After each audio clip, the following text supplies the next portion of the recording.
Now, what we are going to do is what Sukriti already alluded to, which is that we want to solve this problem using some kind of a strategy, a search strategy.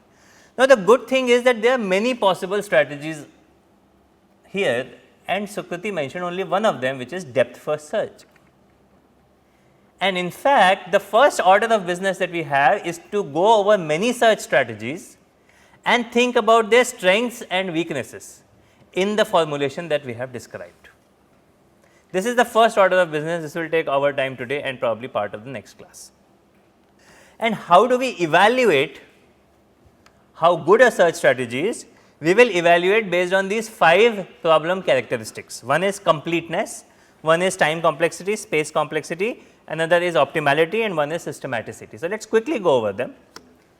Completeness means that if there is a path to the goal from the start state, will it find it?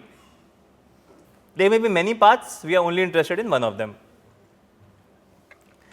We may find a suboptimal path. For completeness, that is okay.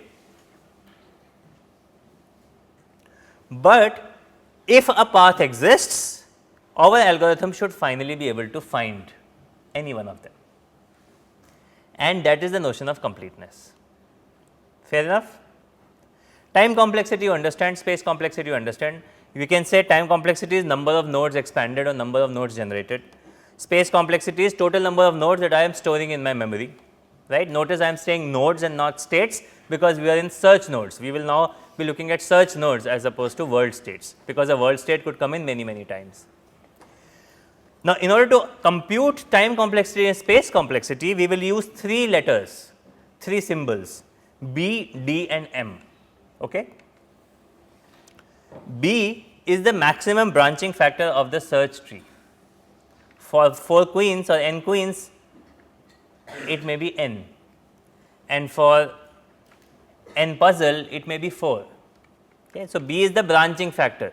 How many actions can I take in a given node, in a given state? Then M would be the maximum depth of the tree. Okay. The root is at depth 0, all the next states are at depth 1, the next nodes are at depth 2, and so on and so forth, and we will say that my maximum depth is M. However, M could be potentially infinite. And suppose I am not doing any duplicate detection in an n puzzle, is it infinite? Because I could do gap up, gap down, gap up, gap down, gap up, gap down, and I can keep doing this, and it will never end. So, I can technically have infinite depth in my search tree. And last but not the least, my algorithm may not know D, but for the purpose of analysis, we will assume that we are given a D, which is the depth of the least cost solution. So, it tells us that look, your goal exists at depth D, and it may exist later also, but it at least exists at depth D. So, the algorithm does not know it, but you know it for the purpose of analysis. So, we will compute time complexity and space complexity using B, D and M. Optimality is, does it always find the least cost solution, and systematicity is one unusual phenomenon, but it is an interesting concept. It says, do I visit every search node at most once, not state. Do I visit every search node at most once? Okay. Sometimes I may visit it multiple times, and then the algorithm would be called non-systematic, and we will see some examples. Okay. And we have to study breadth first search, depth first search, depth limited search, iterative deepening search, and beam search as 5 uninformed search strategies. Okay. Now, we have already discussed this, but if our states are repeated, then my tree may become really large. For example, here is a simple example where there are 2 actions in A state, both lead to B, 2 actions in B state, both lead to C, 2 actions in C state, both lead to D, and you can see that when I create a search tree, I will keep replicating B twice, C 4 times, D 8 times, and I will create an exponential tree, even though my world state graph was linear. So, therefore, there are challenges with this, and then we can always do the graph search version of this, but there are other challenges that we will discuss later. But for now, we will keep this caveat in mind. So, let us come back to our n puzzle and let us see what we could do, and Sukriti's suggestion is the first suggestion that we would make, which is let us do depth first search. And let us say these nodes are A, B, C, D, E, F, G, H. Let us quickly see how we would do depth first search. So, what is the first node that we will go to? I need everyone to answer collectively. What is the first node I get to? A. After A, let us say I go to left. Okay. So, which node do I go to? B. Yeah, we go left. So, we go to B. Now, which node do I go to? Do I go to C or do I go to D or E in depth first search? D, right, because we are doing depth first search. This is something you know this, right? Depth first search goes depth wise. It first goes and completes the particular subtree and then comes back and backtracks. This is the definition of a depth first search. So, after B I go to D. Now, there is nothing else beyond D. So, what do? I backtrack. So, I backtrack back to B and then I go to E. Now, I have exhausted, there is nothing in E. So, I go back to B. I have exhausted B. So, I backtrack to A and then I go where? C, and then F and then G and then H. And at every point I go, I stop. I ask my domain designer's black box, is this a goal? Is this a goal? Is this a goal? And my domain designer says no, no, no. And eventually when you find the goal, it says yes, and then are you done? Our job was to output a path. Suppose G was the goal, what would you output? ACG, because we were interested in outputting a path. So far so good? Yes. Very good, very good. You are running ahead of me. What's your name? Vignesh. Vignesh is like, no, no, no, this is not good. Depth first search may never end. And I said, wait, yeah, I am going to ask exactly that question. Is it complete? Think over it.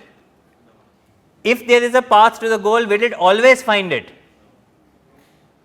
How many people say yes? It's okay. You have to say something. It's okay to be wrong. Nobody is judging.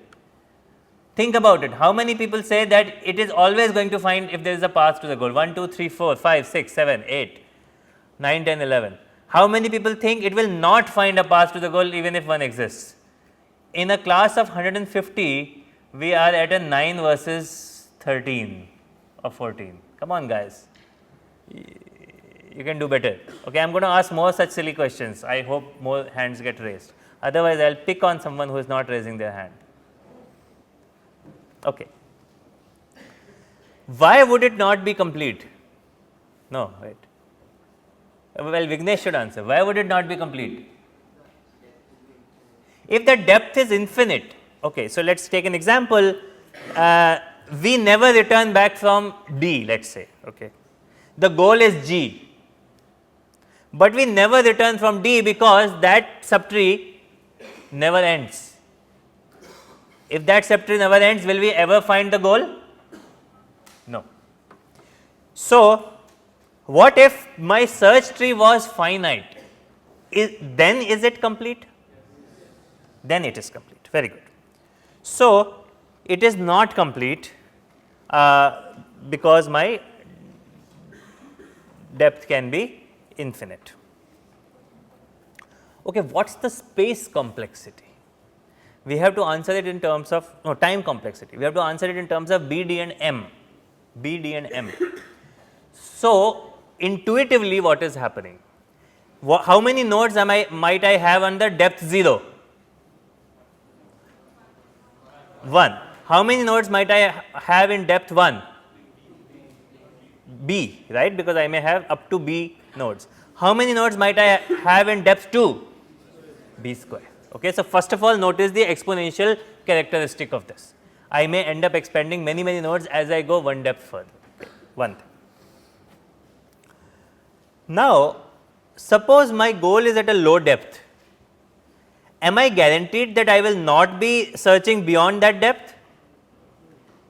Because suppose my goal is on the right subtree and I decided to go to the left subtree, then I need to spend all my time searching over the left subtree before I finally get to the right subtree. So, I have to basically search the whole of the subtree in the worst case, because in the worst case it is possible that my goal is the right last node that I encounter in my graph or in my search tree. So, my worst case time complexity would be b to the power m. Because what is the full size of my search tree? It is b to the power m.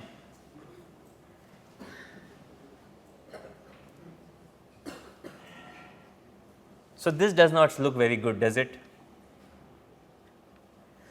What will be the space complexity? Now, this is very interesting.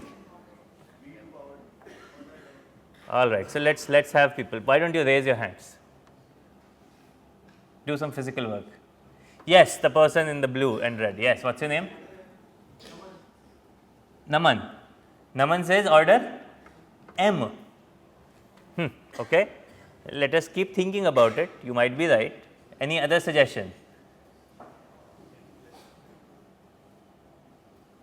Anybody else? Nobody else? If we don't maintain any stack, then it's M. If we maintain a stack, then what?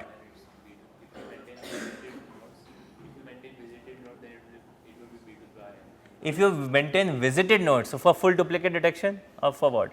Yeah, we are not doing full duplicate detection for now. So, assume ignore duplicate detection. Yes. Order b to the power d. Okay, why? Not known depth. It's the depth at which the goal might be. Might be found, right? It's the lowest depth. Yes. But we don't know d for the algorithm. It's only for analysis. Algorithm doesn't know d. Yes. Anybody else? b to the power m. What's your name? Vedant. Vedant says b to the power m. Any node that I visit, I should keep in memory. Is that what depth first search does? Why would it keep everything in the memory? It does not. What does it need to keep in the memory so that it can run the depth first search algorithm? Only the current path, but a little bit more. Let us think about that little bit more part. So, wait. Give me a second. Let us say we are here. When we realize that we have to backtrack back to B, we need to know that all of B's children have been explored. Fair enough? Because if it does not know that, it may go back to D and then keep oscillating between D, E, D, right. So, it needs to know that B has 2 children and both of them have now been visited, so that it can backtrack back from B.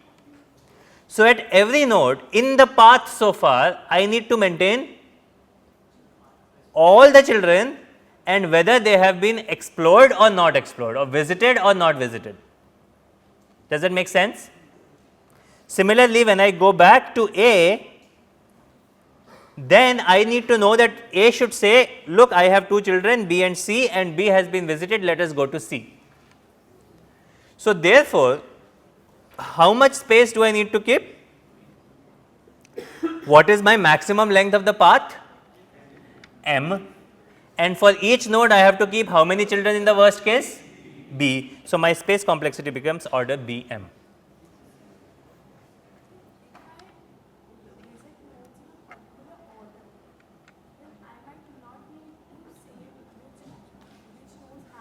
Very good. So, what is your name? Rashi says Kranshika. Rashika. I thought AI systems become better at speech recognition. Looks like human systems are becoming worse. Kashika. most speech recognition systems use a vocabulary that is given to them, so that they can pick one of those vocabularies, words. In this case, your name was not in my vocabulary, so there was a problem. Okay, good. So, Kashika says if we could order all the nodes in some canonical ordering, then we do not need to maintain all the visited nodes, and that is absolutely correct. So, then you are changing the problem, you are saying not only do I know the children, but I also know some order, some canonical ordering of the children. So, if you are given that, you can get away with order M, you are correct. Okay, good point. Okay, so then so depth first search is deepest first, but what is an alternative? Breadth first search, right? You all know this. So, you know in what order am I going to execute? First I will have A, then I will have B. After B, what will I have? C, right, because I am going in breadth order. Once I have exhausted depth 1, then I go to depth 2. So, then I will have D, E, F, G, H, and at every point I will maintain a frontier, and this frontier will tell me all the nodes that I have not expanded so far. So, for example, after this I will have in my frontier B and C, then I expand B. So, I add D and E in my frontier, and so my frontier will look like D, E, C. Then I expand C, and then my frontier will look like D, E, F, G, H, right. So, this is how breadth first search works. Now, depth first search had a problem with infinite depth. Would breadth first search have a problem with infinite depth? Why not? Because we will expand all nodes of a certain depth before we start expanding any node in the further depth. Okay, it's an important point. So, now can we say it's complete?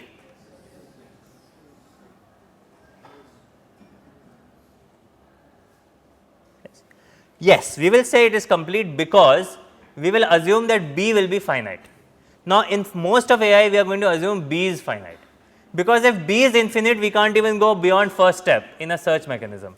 So, therefore, AI systems were more focused on discrete problems as opposed to continuous variable problems.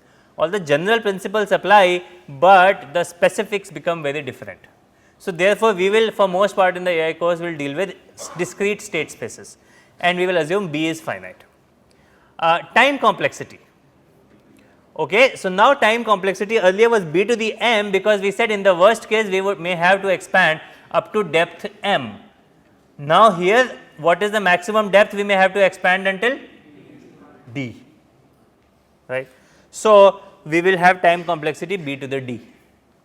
Similarly, space complexity would be, now what about space complexity? In depth first search we had to only maintain the path, but in breadth first search we have to maintain the full frontier, and in this frontier how many nodes in the worst case might I have? Again all the nodes at depth D in the worst case, right. So, B to the D. And finally, is it optimal?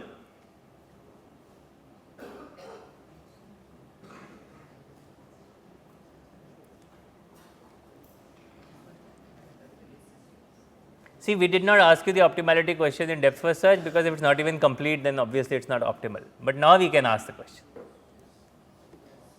How many people think it is optimal? Okay, good, more people are raising hands. How many people think it is not optimal? 1, 3, 5, 7.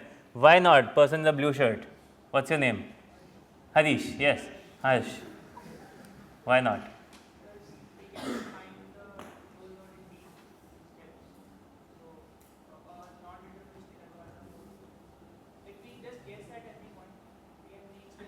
No, optimal not in terms of time complexity. The question about optimality is, if it finds a path, would it be the least cost path? That is the question. That is the meaning of optimality, that whatever path it returns, is it the least cost path to the goal? So anybody else who still thinks it is not optimal? Yes, what's your name? Saigwan, yes. Very good. Least cost and shortest path may not be the same. Cheapest is what we are looking for, not shortest. So, when would it be optimal? If there are no costs or equivalently all costs are the same. Very good. So, the slide says yes if step cost is 1, but basically we can say all the step costs are the same. Very good. So, now we have understood breadth first search. I will take 3-4 more minutes. I want to show you the next important algorithm and then we will come back to it later. So, the next algorithm is uniform cost search or the cheapest first. So, we want to solve this problem that it was not optimal, because if I have multiple step costs, then breadth first search may not always be the optimal solution. And so, we have a different algorithm called uniform cost search, which basically says expand the closest node first, cheapest node first, not closest, but cheapest, right, whichever has the cheapest path to that node, expand it first. So, I will start with A, but after A what will I expand? B. What is my decision, B or C, and which is cheaper? B, right. So, I expand B. Now, as soon as I expand B, I can now expand D, E and C, but D is at cost 3, E is at cost 7 and C is at cost 5. So, what do I expand? D, because that is the cheaper one, exactly, it is at cost 3. So, what will be next? C, right, because it is 5. What will be next? Come on guys, everybody, if you do not understand this, we will E, F, G, H, these are the 4 options we have. F, because its cost is 6, whereas the next better cost is 7.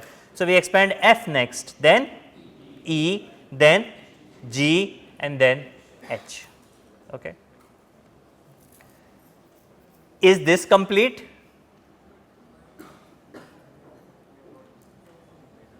Okay, this is a tricky question.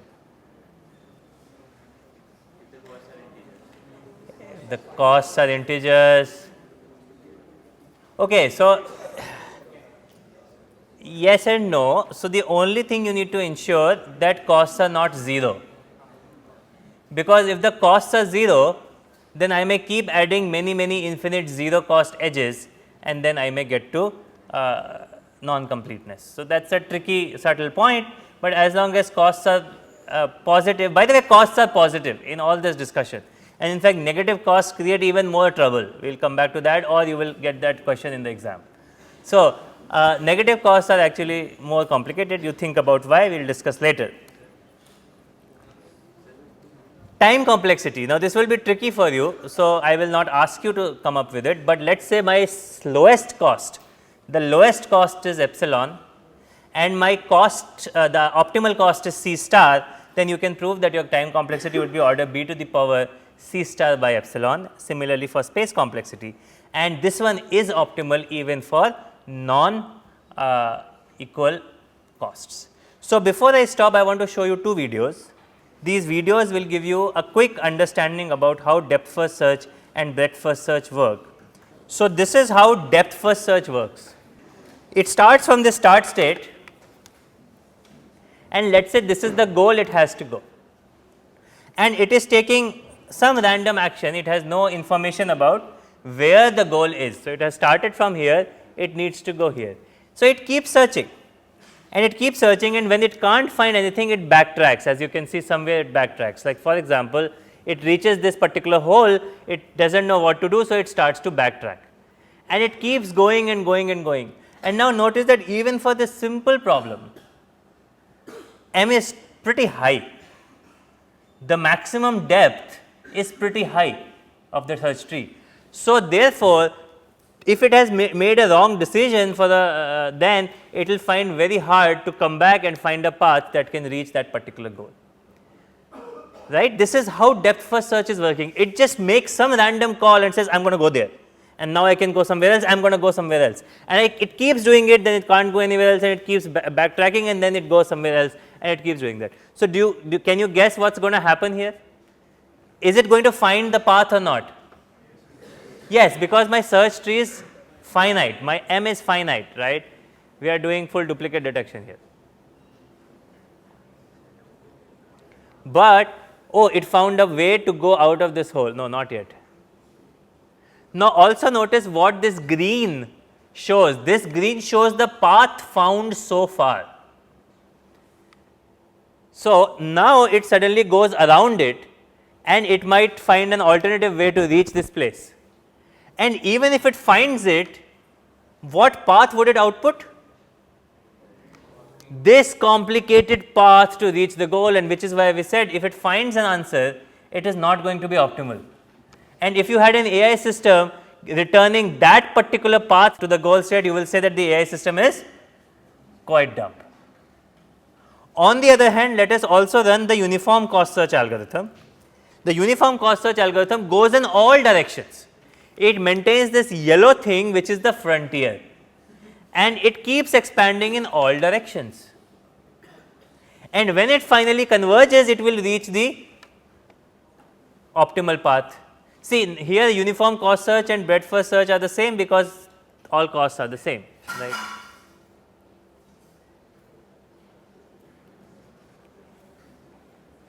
Now, I can assure you that you are going to even get bored watching this. This is a full 2-minute video,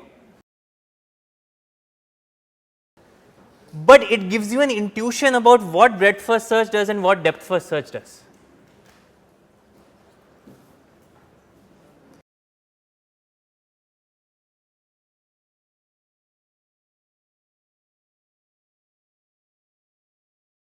So, what have we been trying to do?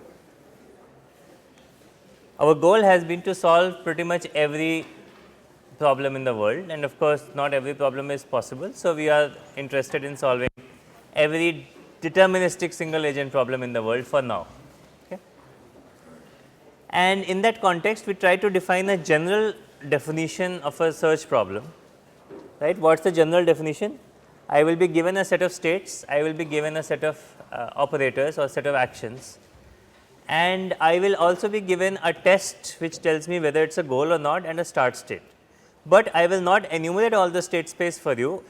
Instead, I will give you the start state and I will give you a black box function called the evaluation function or the expansion function, not evaluation, expansion function.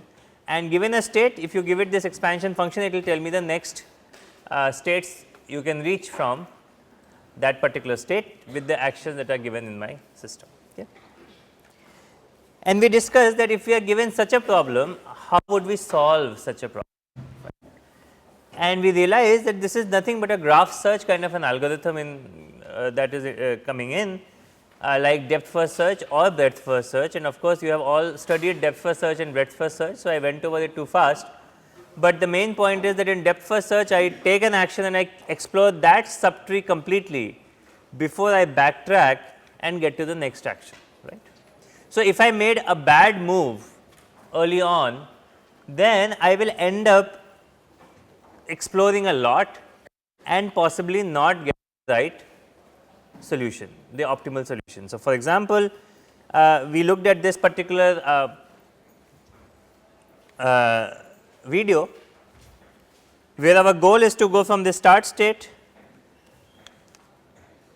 to this goal state, and the system starts by taking some actions, like it starts to go in this direction straight and so on and so forth, and then it backtracks from some place. So, these shaded regions are the regions where it tried to find a path to the goal from and it could not. So, it sort of backtracked, and it keeps doing this and it keeps doing this, and finally, it finds a path that can go around the start state towards the left, and then it finds a solution.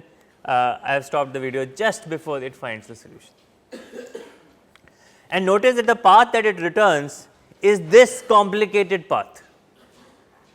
This is sort of the final path that it is able to return, this green line.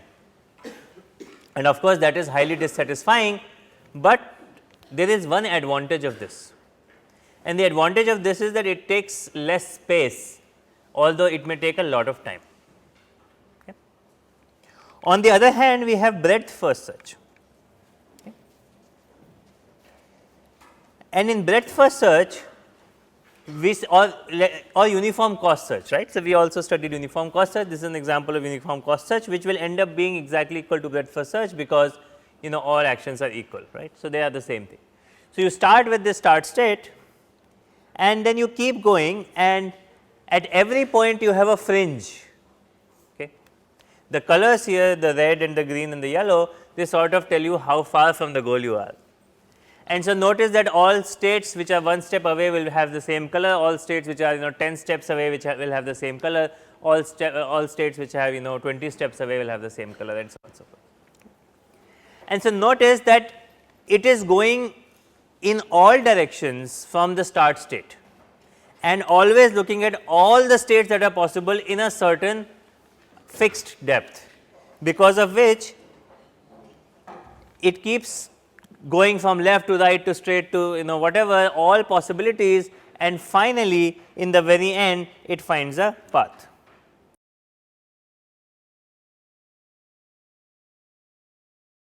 So,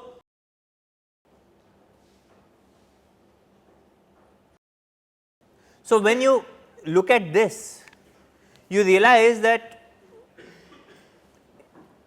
at least it is giving you the optimal solution, right. So, let us look at what is the final solution it finds.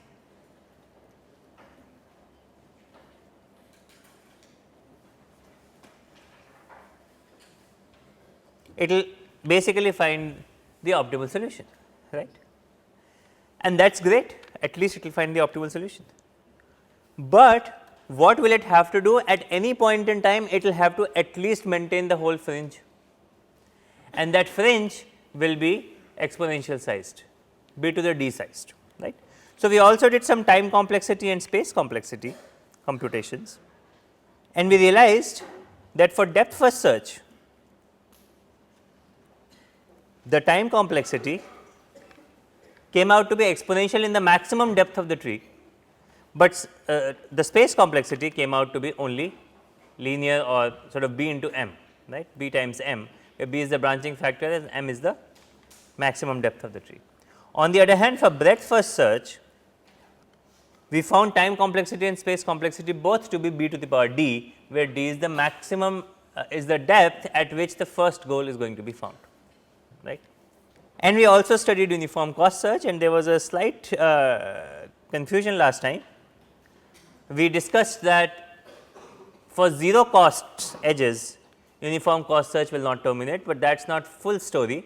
In fact, a person came back at the end of the class and discussed, what about I have geometrically decreasing edge costs, like you have 1 and then you have half and then you have 1/4 and then you have 1/8 and so on and so forth, and if I will have to keep taking those edges, and it will take me infinite time to get to 2, whereas let us say the optimal path is 2.25, I never reach the goal on that trajectory, and he is right.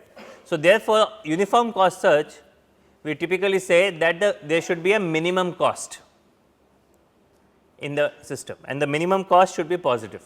So, in this case, in this slide, the minimum cost is denoted by E, or sometimes it denoted with epsilon, and then we are guaranteed for it to be complete.